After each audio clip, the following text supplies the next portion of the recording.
23 April کو وزیر اعظم پاکستان عمران خان کی قیادت میں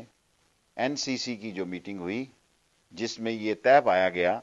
کہ کووڈ-19 کے SOP پر عمل درآمد کے لیے فوج کی خدمات دی جائیں۔ وہ فوج جو ہمیشہ سیلاب، زلزلہ اور آفات میں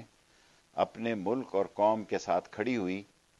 انہیں تمام صوبوں میں یہ ذمہ داری دی جائے۔ آج انٹیریئر منسٹری کی طرف سے نوٹیفیکیشن جاری کیا گیا ہے، جس کے تحت گلگت بلتستان بھی اور کشمیر بھی اور خیبر پختونخوا اور بلوچستان، پنجاب اور اسلام آباد اپنی ضرورت کے مطابق کووڈ-19 پر عمل درآمد کرانے کے لیے پاک فوج کی خدمات لیں گے۔ سندھ اس میں ابھی شامل نہیں ہے،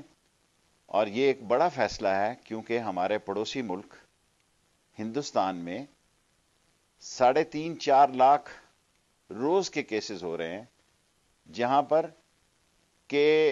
شمشان گھاٹ اور قبرستان ایک ہو گئے ہیں۔ ایسے عالم میں پاک فوج کے یہ خدمات ذمہ داری دی گئی ہے تاکہ کووڈ-19 پر صحیح طور پر اس کے SOP پر کام ہو سکے، اور اس نوٹیفیکیشن کو آج وزارت داخلہ نے جاری کر دیا۔